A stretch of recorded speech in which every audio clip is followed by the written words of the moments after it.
Bonsoir,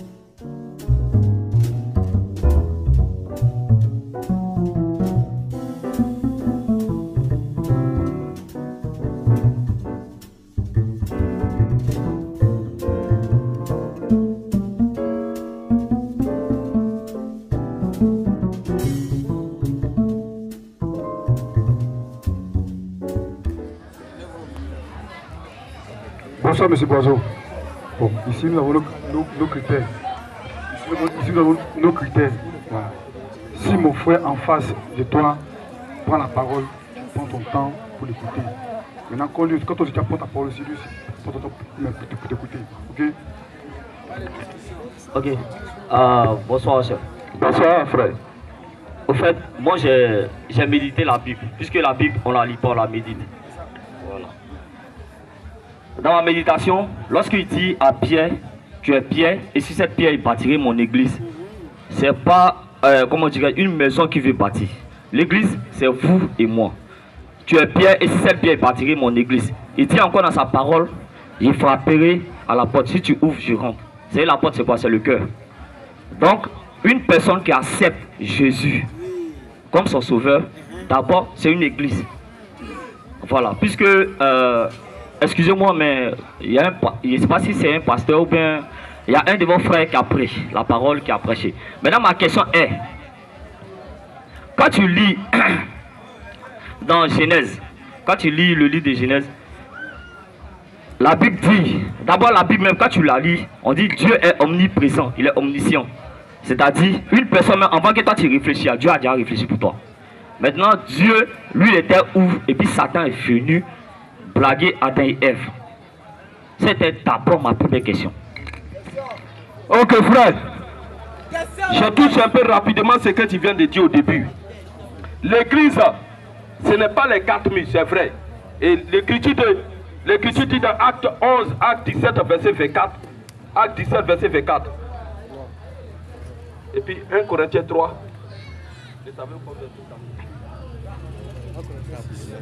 1 Corinthiens 3, 16.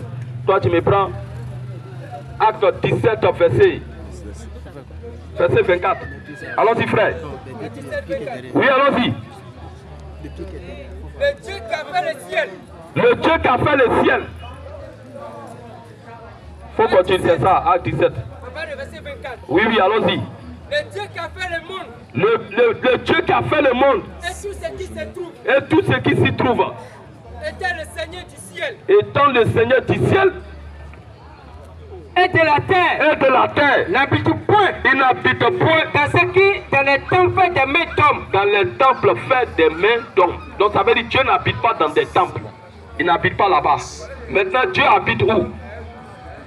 Allons-y, frère.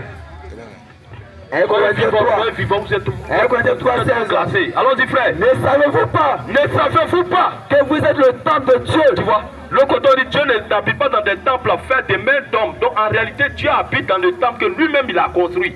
Ne savez-vous pas que vous êtes le temple de Dieu? Ça veut dire le temple c'est l'homme, c'est nous. Tu comprends un peu? Allons-y, frère. Et que l'Esprit de Dieu, habite en vous. L'Esprit de Dieu habite en vous. L'Esprit de Dieu habite en vous. Tu vois un peu, donc c'est nous les hommes qui sont les temples de Dieu. C'est ça. Et ça, je te donne les raisons. Amen. Tu comprends un peu? Mais qui est Dieu? Question. Dieu, c'est la parole. Amen. Et l'Écriture dit dans le livre des Actes, dans Matthieu 4, que l'homme ne vivra pas seulement de pain, mais de toute parole qui sort de la bouche de Dieu.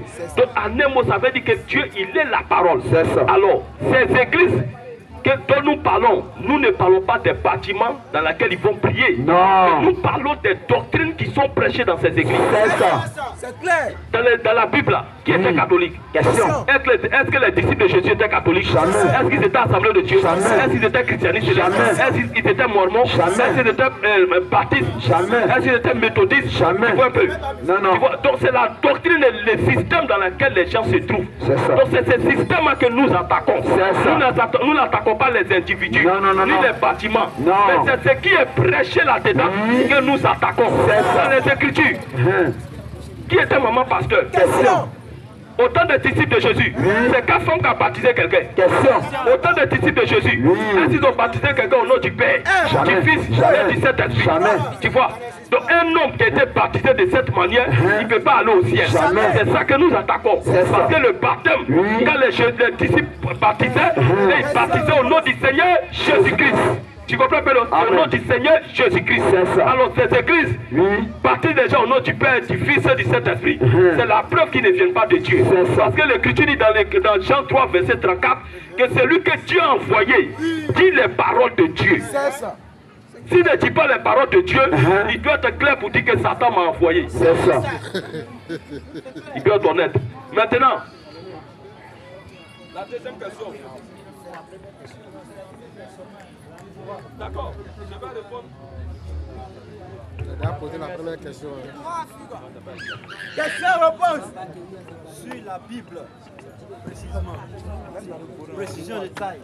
Frère, Dieu, où Dieu était, et puis Satan est venu blaguer Adam et Ève.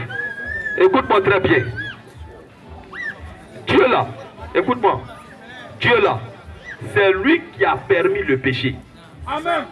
C'est clair. Parce qu'en Dieu, écoute-moi, en Dieu, il y avait les attributs. En lui se trouvait l'attribut de guérison. Il était guérisseur. Dieu était sauveur. Dieu était rédempteur. Tu vois un peu, non? C'est en lui que se trouvaient tous ces attributs. En tant que sauveur, il doit manifester l'attribut de sauveur. Dieu doit être adoré. Parce que le mot Dieu là signifie objet d'adoration. C'est ce qu'on adore qu'on appelle Dieu. Tu comprends? Alors s'il n'est pas adoré, il ne peut pas porter l'attribut de Dieu. Oh, Dieu avec la pensée et le but d'être adoré. C'est dans cette pensée-là qu'il a créé Adam et Ève, pour que Adam et Ève l'adorent. Mais quand tu vas remarquer, autant Adam et Ève là, Adam et Ève, lorsque Dieu les a créés, ils n'adoraient pas Dieu. Tu comprends, non? Ils n'adoraient pas parce qu'ils étaient à l'image de Dieu. Adam marchait sur l'eau. Tu m'écoutes donc? Adam marchait sur l'eau. Moustique n'avait pas cœur de venir piquer Adam. Tu comprends? Adam était Dieu. Tu comprends? Maintenant, Dieu, qu'est-ce qu'il a fait? Qu'est-ce qu'il a fait? Dieu lui-même là. C'est lui-même, l'Écriture dit qu'il a placé dans le jardin d'Éden l'arbre de la connaissance du bien et du mal. Il a placé l'arbre de vie. Bon, quand il plaçait la peut-être pour un but. Et Dieu a créé l'humanité, il a pris le soin aussi de construire un endroit qu'on appelle enfer. Et il a construit aussi un endroit qu'on appelle paradis. Ces deux endroits-là doivent être habités. Or, les gens qui doivent sortir pour aller habiter ces deux endroits-là sont Adam et Ève. Tu comprends? Et l'arbre de la connaissance du bien et du mal qu'il a déposé. Donc c'est son plan que lui-même il a conçu. Tu comprends? Et il dit dans Romains 11. Et puis, Lamentation 3, 37. Allons-y, frère. Romains 11, 31. Romains 11, 31. De même, ils ont maintenant désobéi. Oui, oui. Afin que par la miséricorde. 2 Rois 19, 25, si je ne me trompe pas aussi. Allons-y, frère. Lis ça là, allons-y. De même. Ils ont maintenant désobéi. Ils ont maintenant désobéi. Afin que par la miséricorde qui vous a été faite. Afin que par la miséricorde qui vous a été faite. Ils obtiennent aussi miséricorde. Car Dieu a renfermé tous les hommes. Car qui a renfermé tous les hommes? Dieu a renfermé tous frère, les il faut écouter, écoute ici.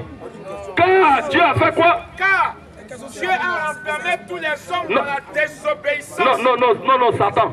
Car Dieu a renfermé tous les hommes dans la désobéissance. Non, Satan. Car Dieu a renfermé tous les hommes dans la désobéissance. L'Écriture dit que c'est Dieu lui-même expressément qui a renfermé tous les hommes dans le péché. Pour faire maintenant miséricorde à tous. Tu vois, non? Donc l'Écriture dit que c'est Dieu qui a renfermé tout le monde, tous les hommes dans la désobéissance. 2 Rois 19, 25. Tu vois, maintenant ici, il va nous dire que c'est lui-même qui a préparé, c'était son plan. Parce que s'il est guérisseur, s'il n'y a pas quelqu'un qui est malade, comment il peut porter l'attribut de guérisseur? Il faut qu'il y ait quelqu'un qui tombe malade et qui vient guérir cette personne et l'attribut de guérisseur se manifeste. Donc quand Dieu t'envoie la maladie, toi au moment où tu es en train de pleurer, tu te tournes vers lui, tu dis, oh mon Dieu, souviens-toi de moi. Et il descend, il vient t'accorder la guérison. Et tu le glorifies. Il le bénit, c'est pour être adoré. Tu comprends, Bello? Donc, Dieu faisant tout ça, c'était son plan. Le péché même, c'était son plan. C'est Dieu qui a permis le péché. Alors dis frère, n'as-tu pas appris que j'ai préparé ces choses de loin? Tu vois, il dit, n'as-tu pas appris que lui, Dieu, il a préparé ces choses de loin? Et que je l'ai résolu tu vois, il dit, il a résolu ça dès les temps anciens. Maintenant, j'ai permis qu'elle s'accomplisse. Tu vois, il dit, c'est lui qui a préparé ces choses-là de loin. Maintenant, il a permis qu'elle s'accomplisse. Donc Satan même, c'était un acteur. C'est un acteur, Satan, c'est un acteur que Dieu. Et le brave là, c'est Dieu lui-même. Ce qui se passe sur la terre, c'est un film. Et le brave, c'est Dieu. Allons-y, frère, continue ici. Lamentation 3:37. Allons-y. Qui dira qu'une chose arrive? Tu vois, maintenant je vais te dire, Dieu t'es où? Maintenant, Dieu lui-même parle maintenant. Ici, là, ça doit être clair dans ton esprit.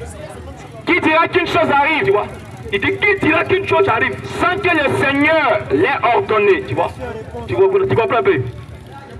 Qui dira qu'une chose arrive sans que le Seigneur l'ait ordonné? Sans que le Seigneur l'ait ordonné. Donc ça veut dire que ce qui s'est passé dans le jardin d'Éden, c'est Dieu qui a ordonné ça. N'est-ce pas de la volonté du Très-Haut? Écoute, on va continuer le texte. N'est-ce pas de la volonté du Très-Haut? N'est-ce pas de la volonté de Dieu que viennent les maux, que viennent le mal et les biens? Pourquoi l'homme vivant, comment l'homme vivant plaindra-t-il? Va se plaindre. Tu vois un peu? Donc il dit, c'est lui qui a préparé ces choses dans des lois. Tu comprends un peu? Donc c'est lui qui a permis le péché. Il a été clair. Maintenant je te dis le dernier texte et puis je te ramène le micro. Proverbe 16:4. Proverbe 16:4. Allons-y frère. L'Éternel. Proverbe 16:4. L'Éternel a tout fait pour un but. Tu vois, il dit l'Éternel a tout fait pour un but. Il a tout fait pour un but. Même Satan aussi. Même les méchants. Attends d'abord. Tu as tout fait pour un but. Même toi-même ta présence ici, c'est pour un but. Le fait que tu viens nous poser ces questions, c'est pas un fruit de hasard, c'est un but. Et c'est à partir de là que Dieu te condamnera ou Dieu te va te sauver. Tu as tout fait pour un but. Même les méchants, même Satan. Pour le jour du malheur. Le jour du malheur, c'est ça qui devait descendre dans le jardin d'Éden pour tromper Adam et Ève. Voilà le jour du malheur pour que le malheur arrive. Tu vois un peu non? Donc c'est Dieu lui-même qui a prévu ça. Donc Dieu était là. Attends d'abord, il n'est pas encore fini. Dieu était là lorsque Adam et Ève péchaient. Tu vas remarquer que Dieu dit, lorsqu'ils ont péché, dès qu'ils ont fini de pécher, Dieu dit, voilà, c'est ça. L'homme est devenu comme l'un de nous. L'un de nous. Il est devenu comme nous pour la connaissance du bien et du mal. Donc ça veut dire que Dieu les regardait faire. Dieu les regardait faire. Donc quand ils ont fini de manger, il a dit, voilà. C'est ça. Voilà.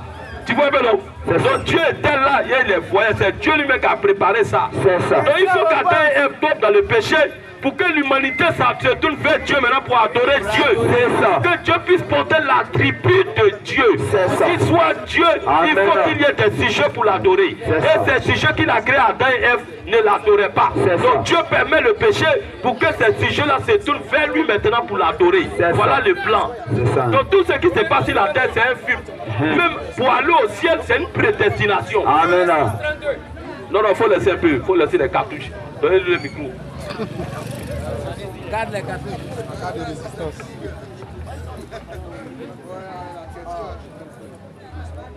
Ok. Mon frère. Excusez-moi, mon frère. Au fait, quand tu écoutez tout, c'est-à-dire, si je veux comprendre votre conclusion, c'est que c'est Dieu qui a permis à ce que tout arrive. Ou bien, donc si nous qui sommes ici, si on est pécheurs ou bien si on boit les bêlets, c'est Dieu qui a permis. C'est ce qui se comprend. Non, il vient, excusez-moi. Puisque vous dites quoi? C'est Dieu qui a permis, Dieu a fait le film. Dieu a fait le film, maintenant Satan est acteur. Donc aujourd'hui, si moi je me lève, je vais dans le bistrot, je bois là. C'est pas de ma faute. C'est Dieu qui a permis. Non, il vient, excusez-moi. C'est ça. Donc maintenant, excusez-moi, puisque moi j'ai médité la Bible, je vous dis toujours que la Bible ne se lit pas, ça se médite. Dans la Bible, quand tu médites la Bible, Satan n'a jamais tué quelqu'un. On est d'accord? Satan n'a jamais tué une personne. Il n'y a pas un verset dans la Bible où Satan, où on lit et puis on dit Satan a tué telle personne. Non.